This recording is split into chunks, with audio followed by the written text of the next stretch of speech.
ഛത്തീസ്ഗഡിൽ വെച്ച് രണ്ട് മലയാളി കന്യാസ്ത്രീകൾ അറസ്റ്റിലായതിന് പിന്നാലെ അതിന്റെ ഒരു വലിയ ഒരു പ്രകമ്പനം കേരള രാഷ്ട്രീയത്തിൽ ഇങ്ങനെ മുഴങ്ങിക്കൊണ്ടിരിക്കുകയാണ്. പ്രത്യേകിച്ച് അത് കേരളത്തിലെ BJPക്കകത്ത്, അതുപോലെ BJPക്കും RSSനും ഇടയിലൊക്കെ അത് ചില പ്രത്യേക രീതിയിൽ ഇങ്ങനെ വർക്ക് ചെയ്യപ്പെട്ടുകൊണ്ടിരിക്കുകയാണ്.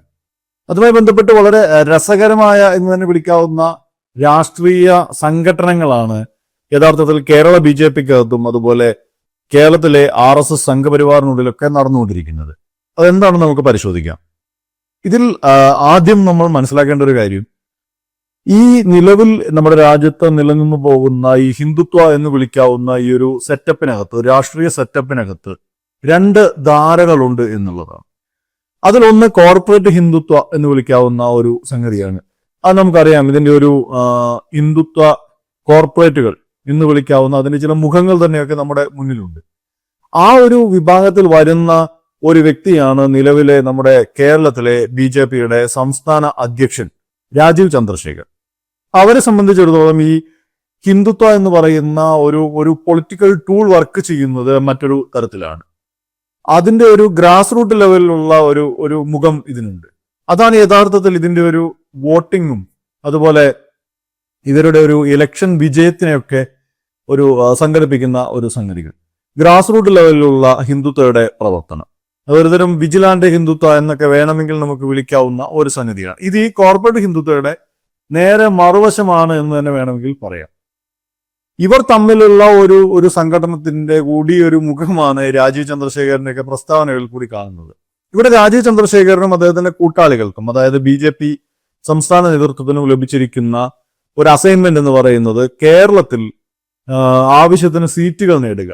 ഇവിടെ ഭരണം കിട്ടിയില്ലെങ്കിൽ പോലും ഒരു പ്രത്യക്ഷ രാഷ്ട്രീയ ശക്തിയായി ഒരു ഇലക്ഷനിലൊക്കെ ശക്തി തെളിയിക്കുന്ന നിലയിലേക്ക് BJPയെ കൊണ്ടുവരിക എന്നുള്ളതാണ്. അതിനുവേണ്ടി അവർ കണ്ടെത്തിയിട്ടുള്ള ഒരു വഴി എന്ന് പറയുന്നത് ഗോവയിലും അതുപോലെ നോർത്ത് ഈസ്റ്റ് സംസ്ഥാനങ്ങളിലുമൊക്കെ എങ്ങനെയാണോ BJPയെ കൂടെ നിർത്തിക്കൊണ്ട്, അല്ലെങ്കിൽ BJPയും ക്രിസ്ത്യൻ സമൂഹത്തെ കൂടെ നിർത്തിക്കൊണ്ട് BJP വിജയിച്ചത്, അതല്ലെങ്കിൽ ക്രിസ്ത്യൻ നേതാക്കളെ മുഖമാക്കിക്കൊണ്ട് എങ്ങനെയാണോ BJP വിജയിച്ചത്, ആ ഒരു തരത്തിൽ കേരളത്തിൽ ഓപ്പറേറ്റ് ചെയ്യാം എന്നുള്ളതാണ് ഇവർ കണ്ടെത്തിയിട്ടുള്ള ഒരു കുറുക്ക് വഴി. ഇത് ഒരു എളുപ്പത്തിലെത്തിയ ഒരു വഴിയല്ല. നേരത്തെ NSSനെ കൂടെ നിർത്തുക, അതുപോലെ നായർ സമുദായത്തെ കൂടെ നിർത്തുക, കേരളത്തിലെ പ്രബലരായിട്ടുള്ള ഈഴവ തീയ സമുദായത്തെ കൂടെ നിർത്തുക എന്നിങ്ങനെയുള്ള പരീക്ഷണങ്ങളൊക്കെ പരാജയപ്പെട്ടതിന് പിന്നാലെയാണ് ക്രിസ്ത്യൻ സമൂഹത്തെ കൂടെ നിർത്തുക എന്നുള്ള ഒരു ഇലക്ഷൻ പൊളിറ്റിക്സിലേക്ക് മാറുന്നത്. ഇതിന് സ്വാഭാവികമായും അവരുടെ കേന്ദ്ര നേതൃത്വത്തിന്റെയൊക്കെ അപ്രൂവൽ ഉണ്ട്. അങ്ങനെയാണ് സാക്ഷാൽ മോദിജിയും അതുപോലെ അമിത്ഷായും ഒക്കെ ക്രിസ്ത്യൻ മത നേതാക്കളെ, ബിഷപ്പുമാരെയൊക്കെ നേരിൽ കാണുകയും സംസാരിക്കുകയും അവരോടൊപ്പം ക്രിസ്തുമസ് ആഘോഷിക്കുകയും ഒക്കെ ചെയ്യുന്ന ചില സംഭവങ്ങളൊക്കെ ഉണ്ടായത്. അതിന് തുടർച്ചയായാണ് കേരളത്തിലെ പള്ളികളിൽ സന്ദർശനം നടത്തുക, അരമനകളിൽ സന്ദർശനം നടത്തുക, ക്രിസ്മസ് കേക്കുമായി ചെല്ലുക എന്നൊക്കെയുള്ള ചില സംഗതികളൊക്കെ വരുന്നത്. അതിന്റെ ഒരു അവസാനം എന്നോണം, അല്ലെങ്കിൽ അതിന്റെ ഒരു റീസെന്റ് ആയിട്ട് നടന്നിട്ടുള്ള ഒരു സംഗതി എന്ന നിലയ്ക്കാണ് തൃശ്ശൂരിൽ നമ്മുടെ സുരേഷ് ഗോപിയുടെ വിജയം ഉണ്ടായിരിക്കുന്നത്. അതിന്റെ ഭാഗമായി അവിടെ നമുക്കറിയാം കിരീടം ചാർത്തുക തുടങ്ങി പല പരിപാടികൾ അത് സമീപകാലത്ത് നടന്നിട്ടുള്ളതാണ്, മാധ്യമങ്ങളിൽ കൂടി നമ്മൾ കണ്ടിട്ടുള്ളതാണ്. അതിൽ ജയിച്ചിട്ടുള്ള ഒരു വിജയം, ഇത് തൃശ്ശൂരിൽ ജയിച്ചിട്ടുള്ള വിജയം കേരളത്തിലെ BJPയെ കൂടുതൽ ആത്മവിശ്വാസമുള്ളവരാക്കുകയും അതുപോലെ തന്നെ വരാനിരിക്കുന്ന തദ്ദേശ സ്വയംഭരണ തെരഞ്ഞെടുപ്പിലും അതുപോലെ നിയമസഭാ തെരഞ്ഞെടുപ്പിലും കൃത്യമായി സീറ്റുകൾ നേടുക എന്ന നിലയിലേക്ക് ഈ ക്രിസ്ത്യൻ ബന്ധത്തെ വളർത്തിയെടുക്കാനുമൊക്കെ അവർ പരിശ്രമിച്ചുകൊണ്ടിരിക്കുന്നതിനിടയിലാണ് ഛത്തീസ്ഗഡിൽ ഇത്തരമൊരു സംഭവം ഉണ്ടായിരിക്കുന്നത്. യഥാർത്ഥത്തിൽ ഉത്തരേന്ത്യയിൽ ഞാൻ നേരത്തെ പറഞ്ഞ കോർപ്പറേറ്റ് ഹിന്ദുത്വ, വിജിലാന്റ് ഹിന്ദുത്വ എന്ന് പറഞ്ഞതിൽ ഈ ഗ്രാസ് റൂട്ട് ലെവലിലുള്ള വിജിലാന്റ് ഹിന്ദുത്വ, അവരാണ് ഈ ഹിന്ദുത്വ എന്ന് പറയുന്ന എലമെന്റിനെ ഗ്രാസ് റൂട്ടിൽ ഇങ്ങനെ ശക്തിപ്പെടുത്തി നിർത്തുന്നതും അതുവഴി ഹിന്ദു വോട്ടുകളെ ഏകോപിപ്പിക്കുന്നതും BJPയെ തിരഞ്ഞെടുപ്പിൽ വിജയിപ്പിക്കുന്നതും. ഈ കഴിഞ്ഞ കുറച്ച് കാലമായി ഈ ഒരു കൺവേർഷൻ മാഫിയക്കെതിരെയുള്ള പോരാട്ടം എന്നൊക്കെ പറഞ്ഞുകൊണ്ട് ന്യൂനപക്ഷങ്ങൾക്കെതിരെ നടത്തിക്കൊണ്ടിരിക്കുന്ന അതിക്രമങ്ങൾക്ക് ഒരു ചെറിയ ഗ്യാപ്പ് ഉണ്ടായിരുന്നു എന്നുള്ളത് വസ്തുത തന്നെയാണ്. അത് നേരത്തെ ഈ പറയുന്ന മിഷണറിമാരെ ചുട്ടരിച്ചു കൊല്ലുക, ചർച്ചുകൾ കത്തിക്കുക എന്നൊക്കെയുള്ള ഒരു തലത്തിൽ നിന്ന് മാറിക്കൊണ്ട് ഒരു ഗ്യാപ്പ് ഉണ്ടായി എന്നുള്ളത് സത്യമാണ്. ആ ഘട്ടത്തിൽ കൃത്യമായി BJP മുന്നോട്ട് വെച്ചിരുന്നത് ടോയ്ലറ്റ്, ഗ്യാസ്, അതുപോലെ റോഡുകളുടെ വികസനം, ഹൈവേകളുടെ വികസനം, എല്ലാത്തിനും ഉപരിയായി സാക്ഷാൽ രാമക്ഷേത്രം എന്നൊക്കെയുള്ള പല അജണ്ടകളായിരുന്നു മുന്നോട്ട് വെച്ചിരുന്നത്. അവയെല്ലാം ഏതാണ്ട് പൂർത്തീകരിക്കപ്പെട്ട അവസ്ഥയിലായി കഴിഞ്ഞു. സ്വച്ഛ് ഭാരത് അഭിയാൻ ഏതാണ്ട് അതിന്റെ അന്ത്യത്തോട് അടുക്കുകയാണ്. അതിന്റെ ഒരു ആ പ്രോജക്റ്റ് ഫലപ്രാപ്തിയിലേക്ക് എത്തി എന്നുള്ള തലത്തിലേക്ക് കാര്യങ്ങൾ പോവുകയാണ്. ഹൈവേകളുടെ വികസനം, എക്സ്പ്രസ് ഹൈവേകളുടെ വികസനം എല്ലാം തന്നെ ഒരു പരിധിക്കപ്പുറത്തേക്ക് അത് ഒരു അച്ചീവ്മെന്റ് എന്നുള്ള നിലയിൽ തന്നെ എത്തിക്കഴിഞ്ഞിരിക്കുന്നു. രാമക്ഷേത്രത്തിന്റെ ഉദ്ഘാടനം, അതിന്റെ ഒരു പൂർണ്ണമായും അതിന്റെ നിർമ്മാണം പൂർത്തിയായി കഴിഞ്ഞിരിക്കുന്നു. ഇനിയിപ്പോൾ വീണ്ടും ഈ പറയുന്ന കൺവേർഷൻ മാഫിയകൾക്കെതിരെയുള്ള പോരാട്ടം എന്നുള്ള നിലയിലേക്ക് അവിടെയുള്ള പാവപ്പെട്ട പാസ്റ്റർമാരെയും ബിഷപ്പുമാരെയും കന്യാസ്ത്രീകളെയും ക്രിസ്തീയ സഭയുടെ സ്ഥാപനങ്ങളെയും എല്ലാം ആക്രമിക്കുക എന്നുള്ള തലത്തിലേക്ക് കാര്യങ്ങൾ മാറിയിട്ടുണ്ട്. ഇതിന്റെ ഒരു ഭാഗമായാണ് അവിടെ കന്യാസ്ത്രീകൾ ട്രെയിനിൽ സഞ്ചരിക്കുമ്പോൾ അവരെ തടഞ്ഞു വെക്കുന്നതും അതുവഴി അവരെ പിന്നീട് പോലീസിന് കൈമാറുന്നതും അവിടെ ബജ്രംഗ് ദൾ ഇടപെടുന്നതും ഒക്കെ ആയിട്ടുള്ള കാര്യങ്ങളൊക്കെ ഉണ്ടാവുന്നത്. അത് അവിടെയുള്ള BJPയുടെ ഇലക്ഷൻ വോട്ടുകൾ ഏകോപിപ്പിക്കാനായി, ഹിന്ദു വോട്ടുകൾ ഏകോപിപ്പിക്കാനായി ഒക്കെ ഈ ഒരു പോരാട്ടം അവർക്ക് വളരെയധികം ആവശ്യമുള്ള സംഗതിയാണ്.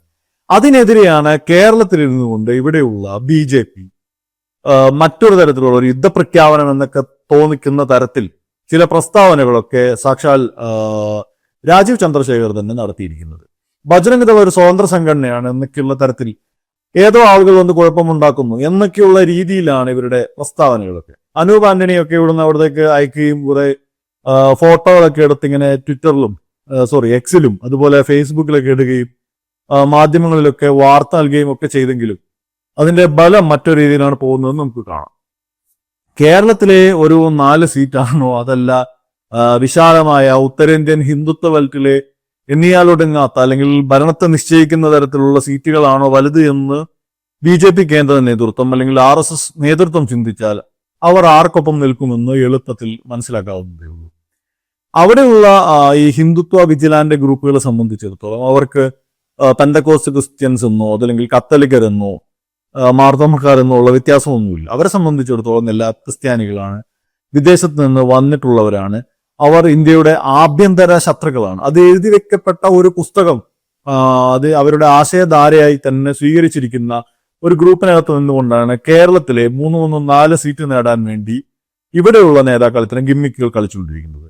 ഇനി കേരളത്തിൽ തന്നെയുള്ള വിശ്വ ഹിന്ദു പരിഷത്ത് അതുപോലെ ബജ്രംഗ് ദൾ, അതായത് സംഘപരിവാർ സംഘടനകളുടെ ഈ വിഷയത്തിലെ ഒരു സമീപനം എങ്ങനെയാണെന്ന് നോക്കാം. കഴിഞ്ഞ കുറച്ചു കാലമായി ഈ പറയുന്ന പ്രത്യേകിച്ച് ഈ രാജീവ് ചന്ദ്രശേഖരന്റെ വരവ് തന്നെ കേരളത്തിലുള്ള ഈ RSSകാർക്ക്, സോക്കോൾഡ് RSSകാർക്ക് അത്ര ദഹിച്ചിട്ടില്ല.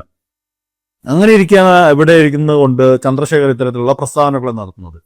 അതുകൊണ്ടാണ് ശശികല ഉൾപ്പെടെയുള്ള ആളുകൾ വളരെ പ്രത്യക്ഷത്തിൽ തന്നെ ഈ വിഷയത്തിൽ പ്രതികരണവുമായി മുന്നോട്ട് വന്നിരിക്കുന്നത്. അതായത് ഇവിടെ ഒരു കൺവേർഷൻ മാഫിയ എന്ന് പറയുന്ന RSS കാലാകാലമായി ഉയർത്തുന്ന ഒരു ടെർമിനോളജി, ഒരു പ്രയോഗമാണത്. അതിന് സമാനമായുള്ള പ്രയോഗം തന്നെയാണ് ശശികല ഉൾപ്പെടെയുള്ളവർ ആവർത്തിച്ചതായി നമുക്ക് കാണാൻ കഴിയുന്നത്.